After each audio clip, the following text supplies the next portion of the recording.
Hey everyone, it's Thorn, and it is October. Halloween is fast approaching, which those of you who have been around for a while know that this time more than any other is when we start seeing more newcomers coming into witchcraft, folks being exposed to witchcraft for the first time or deciding, hey, this is something I really want to pursue. And I thought this would be a great time to drop a video explicitly for beginners and newcomers to the craft. It's funny too how from decade to decade, generation to generation, I think we all come in as beginners with different challenges, different things to address, different struggles. And to me, one of the big struggles right now for newcomers is the sheer volume of stuff out there. How do you know what's the good stuff? How do you know what sources you should be listening to? Everybody has a YouTube channel or a TikTok account or has written books or has online courses or whatever. Stuff is all over streaming services. Like there's just so much information that it's practically impossible to know where the best place to start is. And that's not the problem that I had when I was first getting involved in the 90s, back in my day as I transform into my elder millennial self.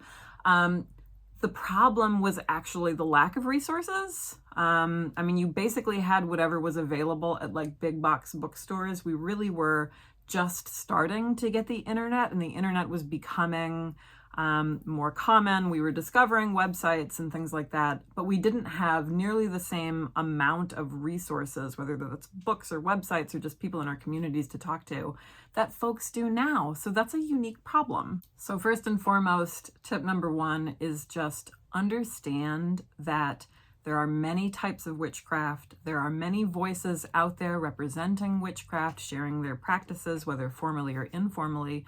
And there is no singular correct one. Instead of finding that overwhelming, which of course it is, but try to think of that as exciting and encouraging rather than a bad thing. Instead of thinking of it as, I don't want to be exposed to wrong stuff or bad stuff, use it as an opportunity to think, okay, if I start exploring one type of witchcraft and I discover really quickly that it's not for me, or something about this creator online or something about this book just feels off, that doesn't mean that witchcraft isn't for me. It means that I might just need to look elsewhere. There are other resources, there are other voices. Try to resist the pressure that you will face to pick a camp to stay in. Try to resist the impulse to identify as a particular type of witch, as a particular type of seeker, as a particular type of newcomer, and understand that witchcraft is a really big world. There are lots of different kinds of witchcraft, and no one version is right for everybody. That means too that when you encounter things that seem to contradict stuff that you've heard elsewhere, instead of going, oh, this person must be wrong or ignorant or misinformed, it might just mean, hey, they're practicing a different sort of craft. Why don't I hit pause and listen to what they have to say instead of just assuming that they don't know what they're talking about? We tend in our communities to speak of witchcraft like it's a monolithic, singular thing. And we tend to assume that we all understand what each other means when they identify as a witch. But it's always worth going, what do you mean by that? And starting right off with the understanding that there are so many different kinds of craft, and there's no way for one person to possibly understand all of them perfectly. And as you're exposed to different perspectives, different techniques, different beliefs, it's worth finding a way to kind of keep track of those things for yourself. That way you can notice where differences occur. You can ask yourself why. You can kind of keep a tally of what people in particular communities tend to think collectively. It's a great way to do comparative work. And the more comparative work that you have, the more confident you'll be when you do decide what sort of witchcraft you'd like to pursue and practice yourself. Tip number two is related, and that's to participate in multiple communities and consume different kinds of resources. One of the things that you will begin to notice as you start hanging out in witchcraft spaces, whether that's online or IRL, is that people have different beliefs, depending on where you are. Some of that is generational. Younger folks tend to congregate on TikTok, older folks tend to congregate on Facebook. So you will see different beliefs depending on when people came into the craft and what kinds of media, what kinds of resources they're consuming. Sort of like with tip number 1, understand that these differences are valuable, they're important, they're not a thing that should discourage us. So instead of just hanging out in one place, like here on YouTube or over on Facebook, or just in your local IRL community, or just talking to folks who practice one tradition, hang out in different spaces so that you can be exposed to a lot of different ideas. That goes for books and anything else that you might read. One of the traps that folks fall into really quickly is they decide what kind of witch they're going to be, what kind of craft they're interested in pursuing, and then they put on blinders and they don't look at anything else. Now, that's not because it's wrong to make a choice early on. If you really feel called to participate in a particular kind of craft, that's awesome.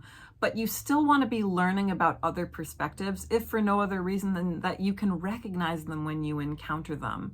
Sometimes it's tempting. For example, if you decide that you're going to be a Wiccan witch, or you want to be some kind of traditional witch, you then seek out books that only describe themselves as Wiccan, or only describe themselves as X tradition. Read broadly. And just because a practitioner doesn't identify as that same type of witch that you're interested in being, doesn't mean that you can't learn a lot by listening to them. Just because you decide you want to be Wiccan doesn't mean that you shouldn't listen to voices from other traditions. Just because you decide you want to participate in a particular kind of region-based traditional witchcraft doesn't mean that you can't learn a lot by being exposed to other kinds of witchcraft or other types of magic or pagan traditions. You'd be amazed where you'll see overlap too. Sometimes we talk like there are really hard and fast boundaries around all of these different traditions, and there just aren't. Tip number 3 is to go try something.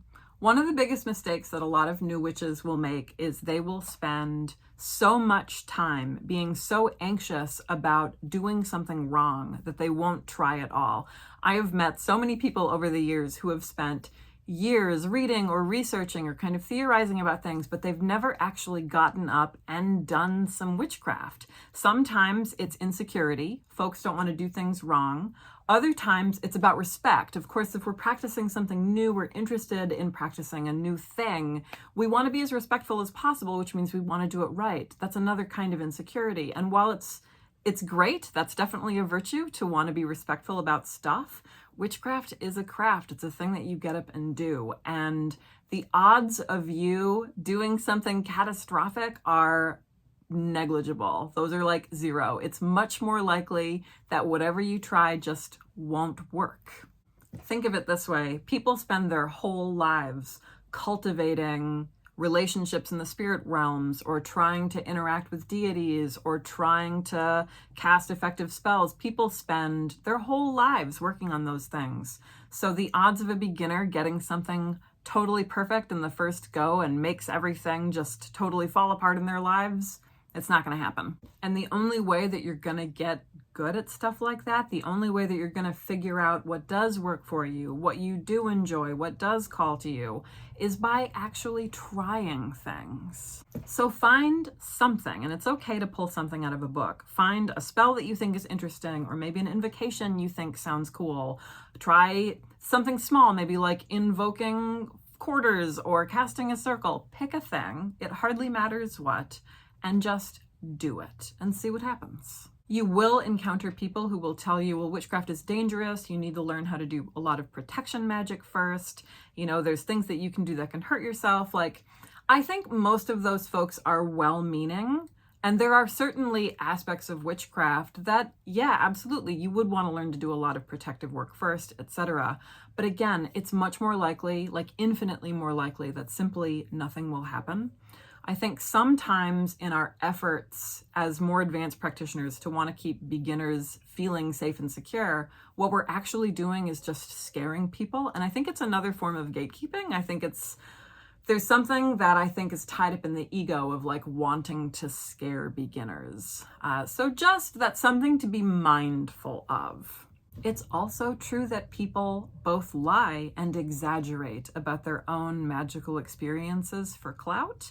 And I'm not saying that most people do that. I don't think that that's true, but understand that people do those things. So when you hear really kind of elaborate, scary stories about, well, when I first did this invocation to whatever, my whole life blew up, understand that people also lie and exaggerate. Now, I'm not calling everybody a liar, far from it, but just know that that's a thing that happens. I think about witchcraft the same way I think about playing an instrument.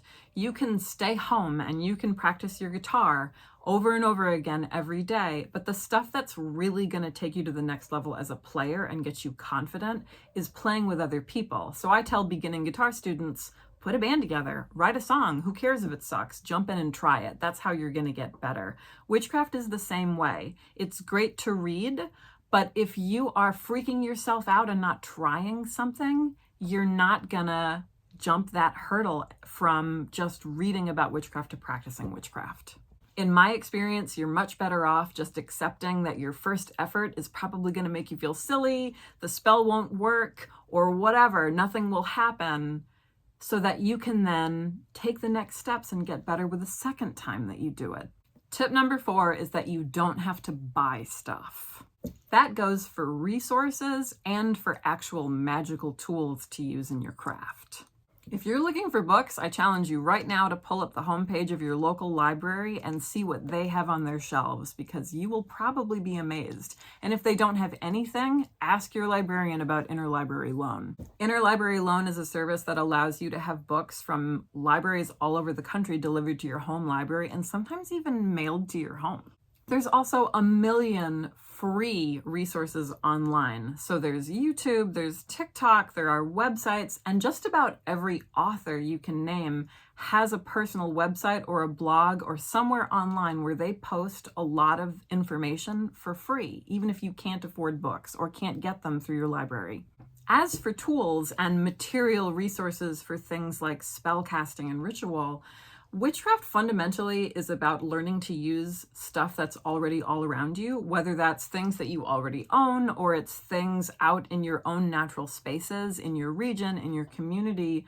Witchcraft fundamentally is about teaching resourcefulness, and it's tempting to spend a lot of money right off the bat on tools. Most books will tell you you don't have to do that, but there's kind of this cultural pressure to acquire stuff because the witch aesthetic is in right now, and witches do tend to love stuff. I have a lot of stuff, okay? But that stuff has been accumulated over decades of practice, and you will find ways to do things with the resources that you have. So for example, instead of going off and deciding that you need to spend a lot of money on a crystal collection, maybe learn something about geology and see what is around in your area. What can you work with as far as the stones that are in your driveway or on the sidewalks, or that you can dig up in your own space, instead of romanticizing wildlife that doesn't live where you are? What can you learn about the animals that are already all around you?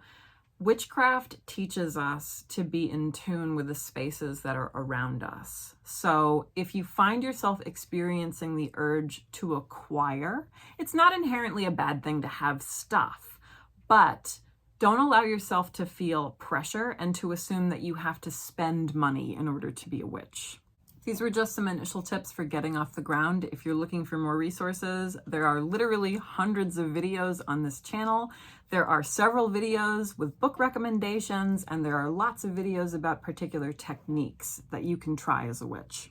I've also written 2 books that could be helpful depending on what you're interested in. My first book is called Traditional Wicca, A Seeker's Guide, and this is explicitly for those of you who might be interested in initiatory, coven-based forms of Wicca. My other book is The Witch's Path, Advancing Your Craft at Every Level, which is intended for all kinds of witches, Wiccan or not, if you're interested in folk magic, etc. It's just designed for folks who are interested in witchcraft and who are looking to take next steps. So this might be a good second or third book. It's really not intended as a first book, although there are lots of resources inside. So if it is your first book, it'll have some place to point you. I hope this has been helpful for all of you new folks. Welcome to my channel, and I hope to see you around.